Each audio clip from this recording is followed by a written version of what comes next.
Bismillahirrahmanirrahim. Assalamualaikum warahmatullahi wabarakatuh. Selamat pagi, selamat menjalankan aktivitas kembali. Apa kabarnya hari ini? Semoga kita semua selalu berada dalam lindungannya dan selalu berada dalam keadaan sehat walafiat. Amin ya robbal alamin.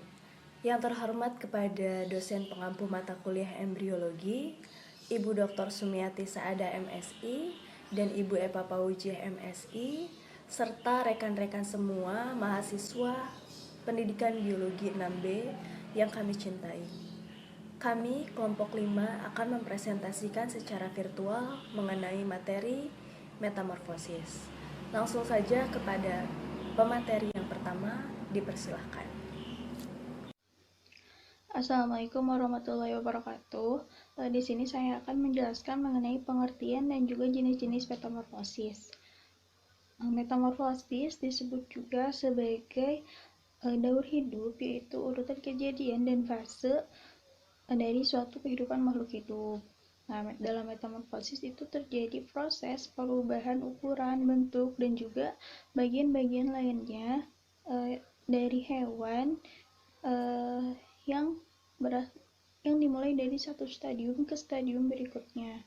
Kemudian, metamorfosis juga merupakan sebuah proses pertumbuhan dan perkembangan pada hewan, khususnya pada serangga dan juga amfibi, dalam menuju proses fase dewasanya. Pada metamorfosis ini, hewan memiliki struktur dan fungsi tubuh yang berbeda-beda pada setiap stadium metamorfosis ini. Nah, metamorfosis itu sendiri dikendalikan oleh hormon, di mana hormon ini mengakibatkan terjadinya ukuran tubuh yang bertambah, jaringan yang terorganisasi, kemudian bagian-bagian tubuh yang terbentuk kembali.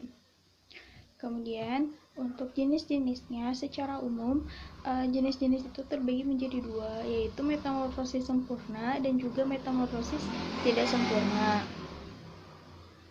Nah, metamorfosis sempurna itu adalah metamorfosis di mana pada tahapannya terdiri dari telur, larva, pupa, dan fase dewasa. Nah, kemudian sedangkan untuk metamorfosis tidak sempurna, yaitu metamorfosis yang tidak melalui perkembangan atau tidak memiliki masa atau fase pupa. Nah, makanya disebut sebagai metamorfosis tidak sempurna, karena ada satu fase yang tidak mereka lalui atau miliki. Kemudian, pada serangga, berdasarkan terjadi atau tidak terjadinya tahapan metamorfosis yang dialami, serangga dibagi menjadi 3 jenis, yaitu yang pertama adalah ametabola. Nah, yang ametabola ini tidak mengalami proses metamorfosis, yaitu stadiumnya itu hanya terdiri dari telur dan juga fase dewasa. Contohnya adalah kutu buku. Kemudian, yang kedua adalah holometabola. Holometabola ini adalah organisme yang mengalami metamorfosis sempurna. Nah, dia itu memiliki tahapan larva, pupa, telur, larva, pupa, dan juga fase dewasa. Contohnya yang sering kita temukan dan kita pelajari yaitu kupu-kupu. Nah, metamorfosis sempurna atau holometabola pada serangga ini berdasarkan ciri sayap dan juga alat mulutnya. Kelompok holometabola pada serangga meliputi 6 ordo, yaitu ordo Neuroptera, Lepidoptera, Diptera, Coleoptera, Siphonoptera, dan juga Hymenoptera. Kemudian yang ketiga adalah hemimetabola, yaitu organisme serangga yang mengalami metamorfosis tidak sempurna atau disebut juga tidak memiliki fase pupa. Nah, contohnya adalah kumbang. Untuk lebih jelasnya, bagaimana metamorfosis sempurna dan tidak sempurna akan dijelaskan selanjutnya. Terima kasih.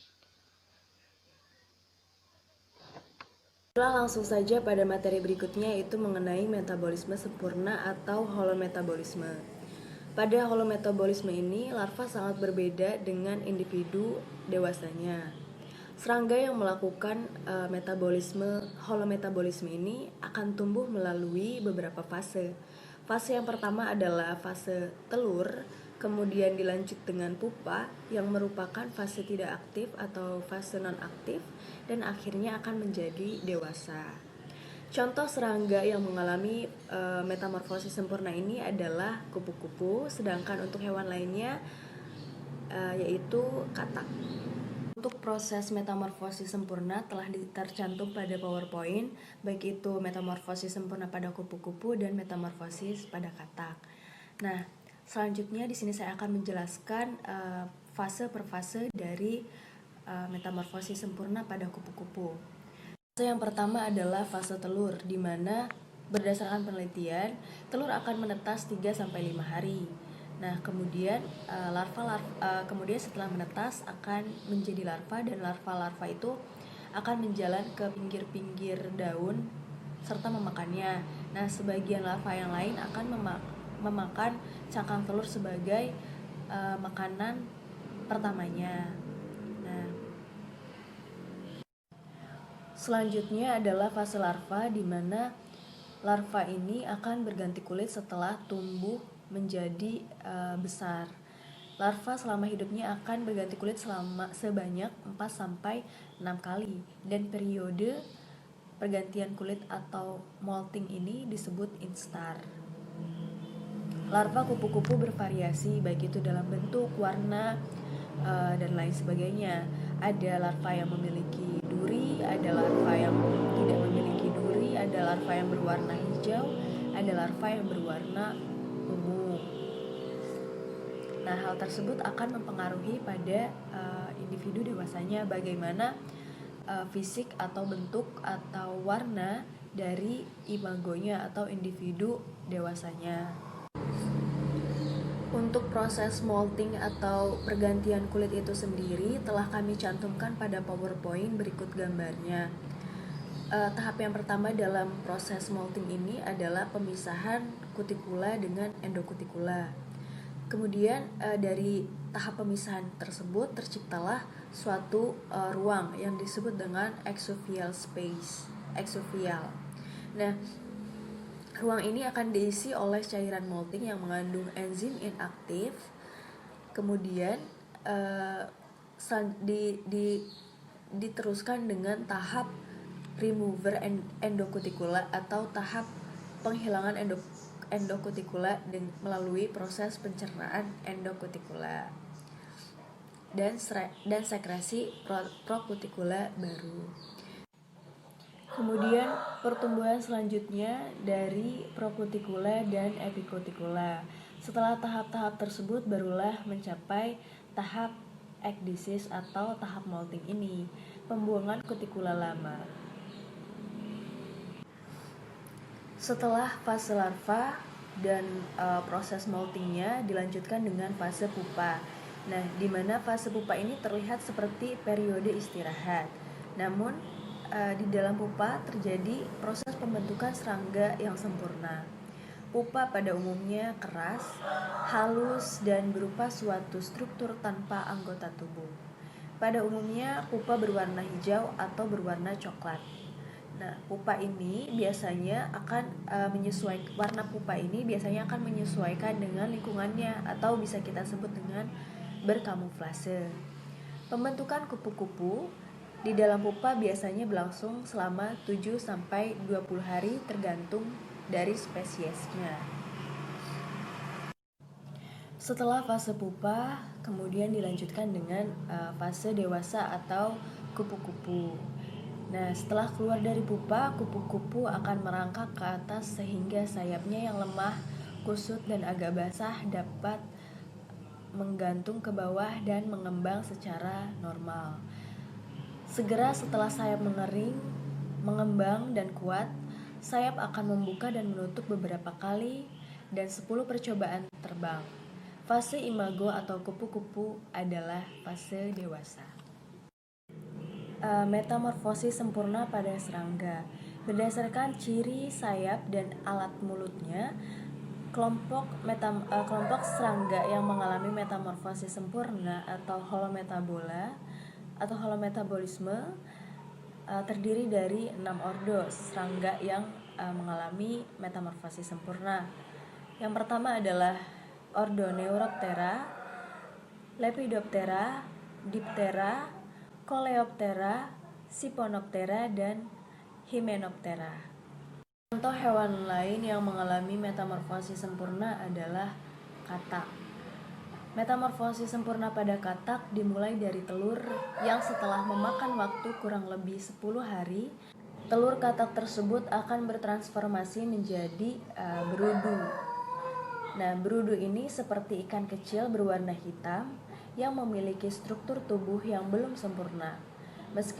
Meski demikian, pada usia 2 hari, berudu tersebut akan memiliki insang yang digunakannya untuk bernafas di dalam air. Nah, menginjak usia kurang lebih 3 minggu, insang pada berudu secara alamiah akan hilang sebab tertutup oleh kulit yang tumbuh. Memasuki umur 8 minggu, pada berudu akan dijumpai kaki belakang yang mulai tumbuh. Selanjutnya, setelah kaki belakang telah besar, baru kemudian kaki depan perlahan muncul, sampai akhirnya tumbuh secara terus-menerus hingga berudu mencapai usia kira-kira 12 minggu. Kemudian, pada berudu juga akan muncul ekor yang terlihat pendek. Berudu juga akan mulai bernafas menggunakan paru-paru dan secara perlahan menjelma menjadi katak yang dewasa dengan struktur badan yang sempurna. Baiklah, selanjutnya saya akan menjelaskan tentang metamorfosis tidak sempurna. Pada metamorfosis tidak sempurna, hewan juga akan mengalami perubahan pada struktur tubuhnya, akan tetapi tidak terlalu mencolok dan hanya beberapa bagian tubuhnya yang berubah. Nah, metamorfosis tidak sempurna ini bisa juga disebut dengan hemimetabola. Siklus pada metamorfosis tidak sempurna ini lebih pendek daripada siklus pada metamorfosis sempurna, yang mana siklusnya yaitu ada telur, nimfa, dan selanjutnya yaitu imago. Nah, pada telur ini tidak jauh berbeda dengan metamorfosis sempurna. Di siklus ini telur-telurnya itu diletakkan pada tempat yang sesuai dan pastinya aman untuk perkembangan embrio. Nah, embrio-embrio ini dilindungi dengan cangkang yang terbuat dari zat kitin. Nah, ketika sampai pada waktunya, telur ini akan menetas dan berubah menjadi nimfa. Selanjutnya nimfa. Nimfa ini adalah hewan muda yang mirip dengan hewan dewasa, tetapi ukurannya itu lebih kecil. Dan nimfa ini nanti akan mengalami molting atau pergantian kulit. Nah, setiap kali setelah molting, makhluk ini akan kelihatan lebih mirip dengan hewan. Selanjutnya terakhir yaitu imago atau bisa disebut juga dengan hewan dewasa.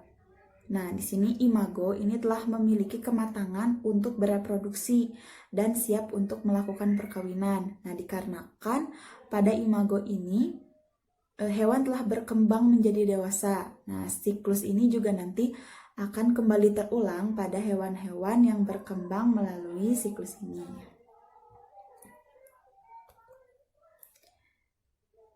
Nah, adapun nih di sini ada hewan yang memiliki ketidaksempurnaan dalam bermetamorfosis ini memiliki 2 ciri dalam tahap tumbuh dan juga kembangnya.